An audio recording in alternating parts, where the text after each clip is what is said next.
Assalamualaikum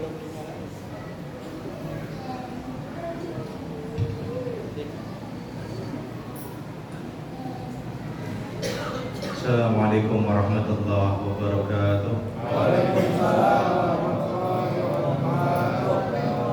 Alhamdulillah, salatu wassalamu ala rasulillah wa ala alihi wa sahbihi wa mawala wa la hawla wa la quwata illa billah. Sekarang kita masuk ke malam ke 14. Artinya udah 13 hari kita puasa. Hampir separuh perjalanan. Mudah-mudahan Allah kasih kita kuat, sehat, iman, sehingga kita bisa menyelesaikan Ramadan tahun ini dengan sebaik-baiknya, menjadi Ramadan terbaik dalam hidup kita. Amin ya rabbal alamin. Ngomong-ngomong, ini udah pertengahan Ramadan, kok masih penuh aja sih masjid?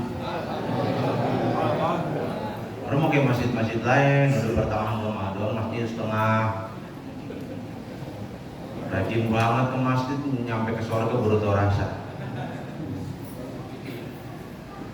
Alhamdulillah, pada kesempatan kali ini kita masuk ke 10 hari kedua bulan Ramadan. Dalam sebuah hadis, meskipun hadisnya dhaif, tapi bisa kita pakai sebagai fadailul a'mal. Dalam hadis itu dikatakan bulan Ramadan itu adalah awaluhu rahmah, awalnya adalah rahmah kasih sayang Allah. Wa awsatuhu maghfirah, dan pertengahannya adalah ampunan Allah. Wa akhiruhu itqum minan nar, dan akhirnya adalah dibebaskannya dari api neraka. Tiga-tiganya kita butuh. Kita butuh rahmatnya Allah di dunia, apalagi di akhirat.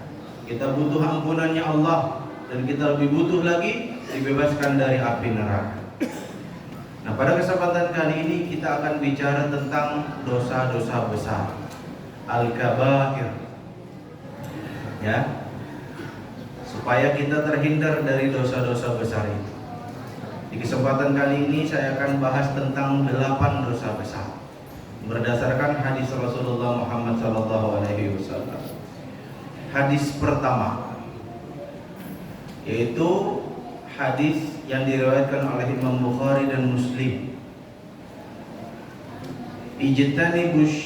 Ijtanibus sab'al mubiqat, jauhilah 7 yang menghancurkan. Tadi kenapa saya sebut 8? Ada lagi hadis yang lain bicara tentang dosa besar juga sebagai tambahannya. Qalu ya Rasulullah wa ma hunna?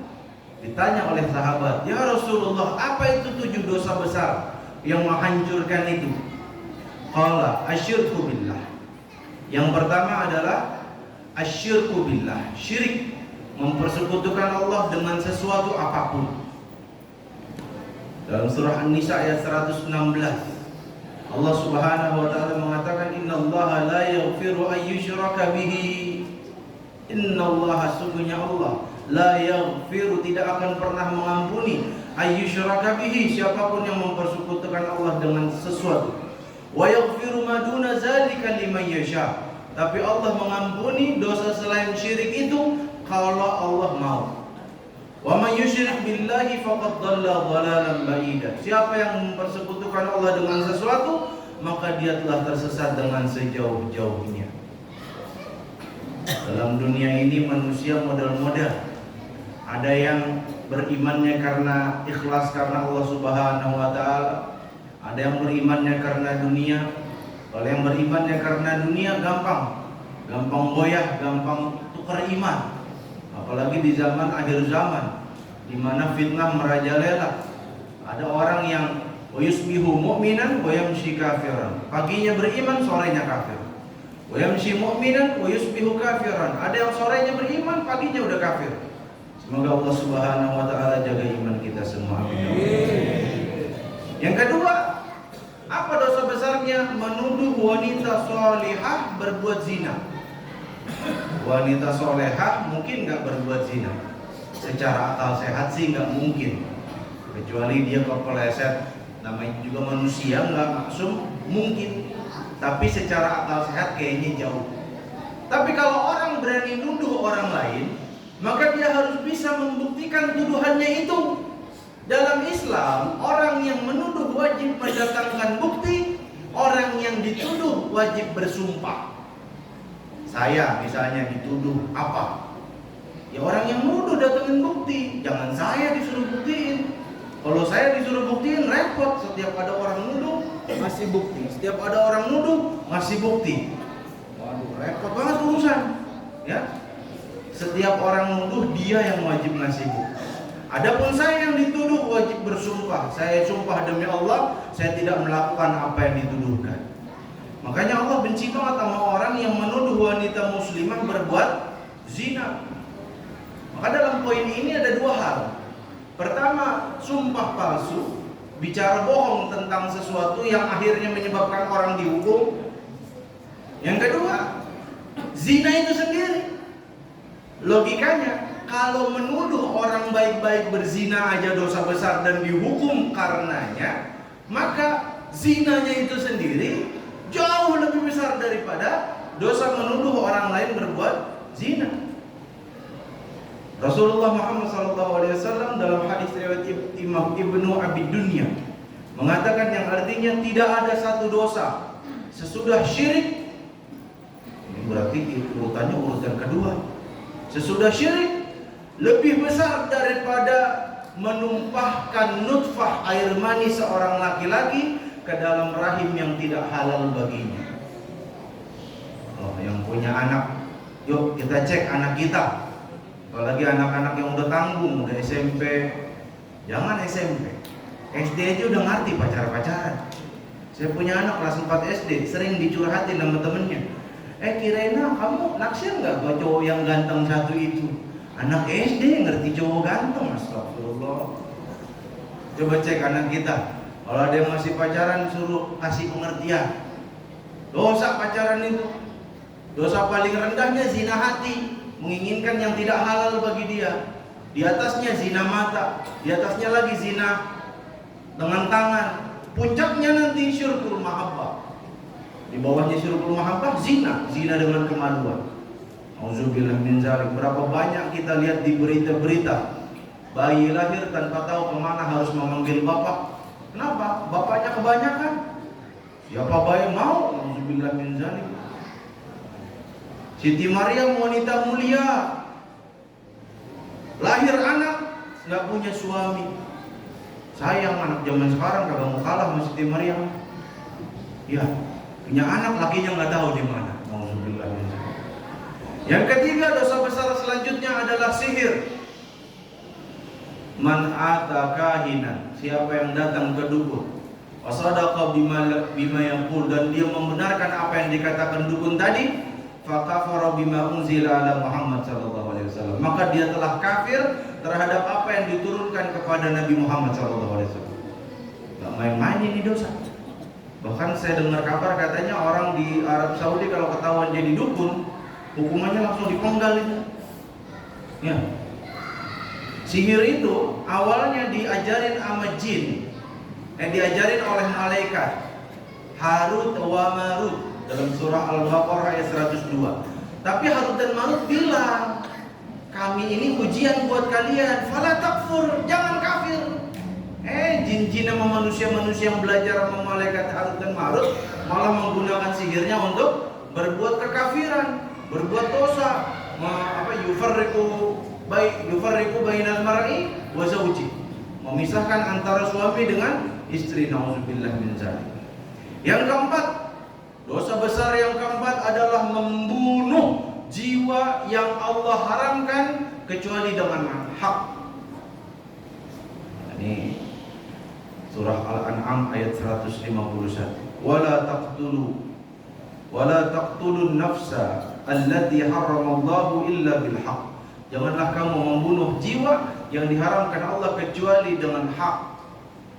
Dengan hak itu apa? Misalnya kita datang, jangan kita deh, misalnya orang pergi malam-malam jam 12, jam 1, memang karena ada urusan, di tengah jalan dibegal, turun dari motor, diberantem sama begal, mati tuh begal, halal. Kenapa? Karena begal udah pengen bunuh kita. Kita mempertahankan diri walaupun orang itu sampai mati, nggak masalah, itu hak namanya.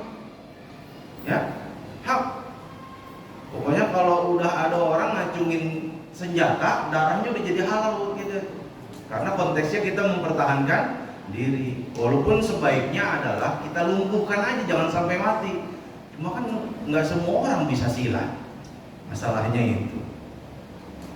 Yang kelima, dosa besarnya adalah makan harta anak yatim. Masya Allah. Ada orang begitu ya. Anak yatim bukannya dijadiin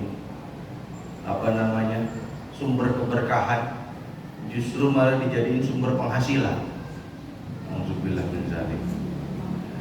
Surah An-Nisa ayat kedua. Dan berikanlah kepada anak-anak yatim itu harta-harta mereka, dan janganlah kalian mengganti yang buruk dengan yang baik. Jangan mencampurkan harta mereka ke dalam harta kalian. Sungguhnya perbuatan itu merupakan dosa yang besar. Kalau misalnya ada yang mengurus anak yatim, kalau bisa rekeningnya dipisahin. Satu buat yayasan, satu buat anak. Yang keenam, termasuk yang kelima ini juga dosa mencuri. Sama, ngambil sesuatu yang bukan haknya. Wala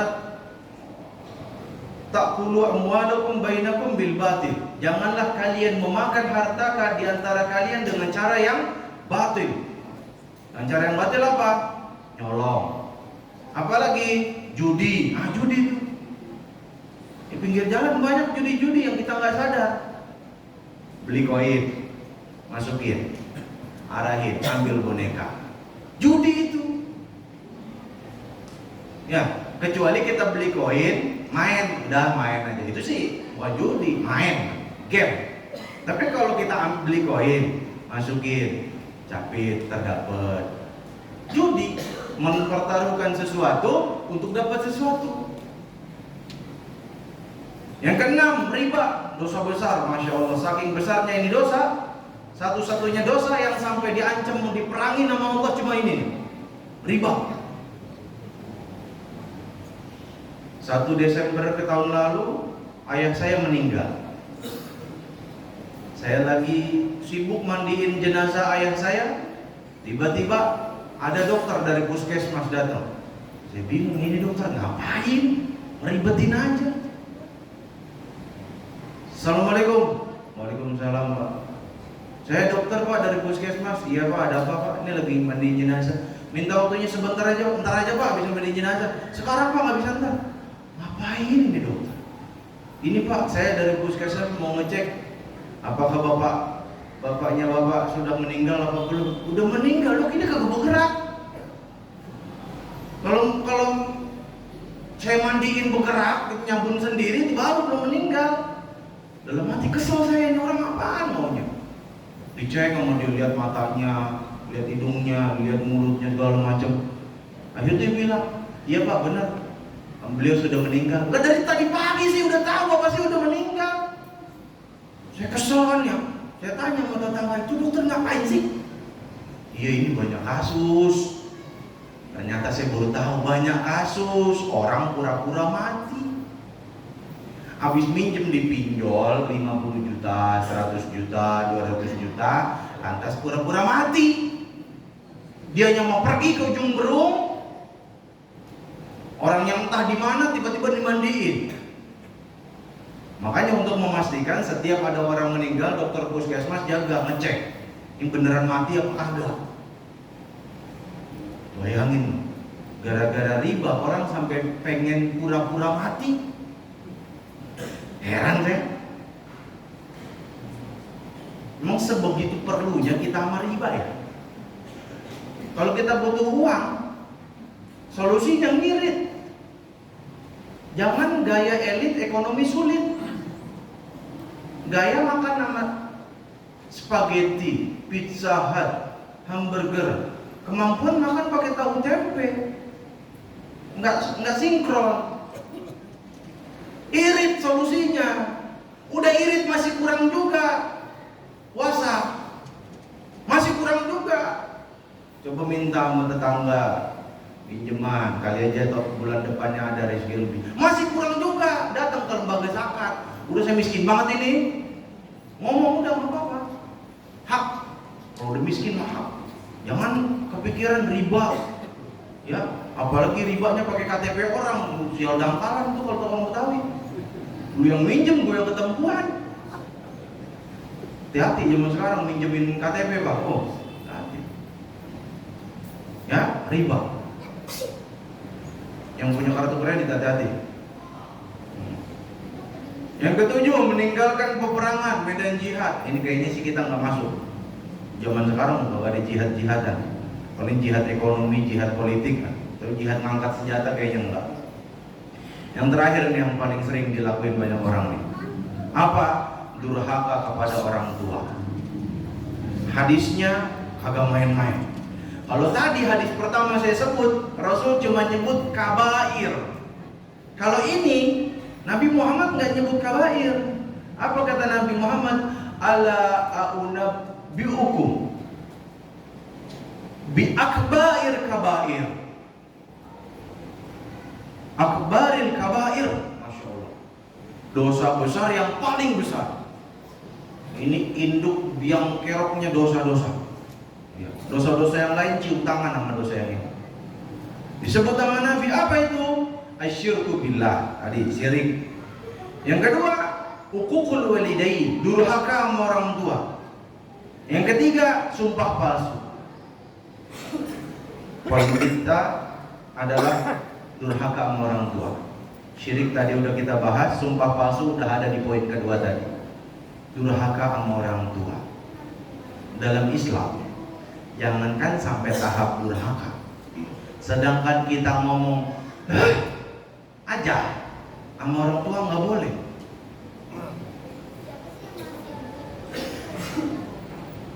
Wala taqul lahuma uffi wala tanharhuma wa qul lahum qawlan karima. Kalau kita udah dalam kondisi kuat, udah gede, udah dewasa, lalu orang tua ada dalam pengasuhan kita. Namanya orang tua kalau udah pikun kadang-kadang modelnya macam-macam Kak. Paginya baru dikasih makan, jam 10 bilang sama tetangga, saya belum dikasih makan, oh ya gini sama anak saya, pikun. Mau diapain?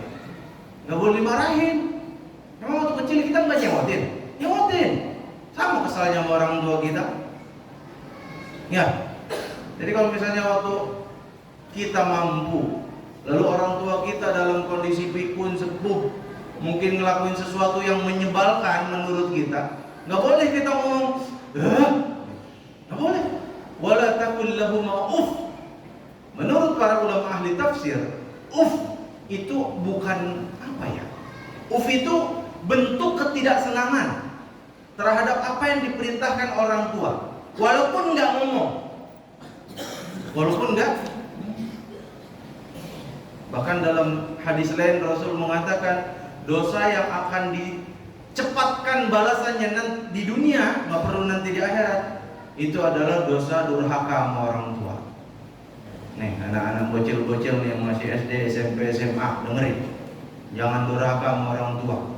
Kalau kalian dosa apa? Zina, judi, mabok, bunuh, apa segala macam, merampok segala macam, di dunia belum tentu dibalas. Tapi kalau berdurhaka sama orang tua, langsung kontan diazab sama Allah Subhanahu wa taala.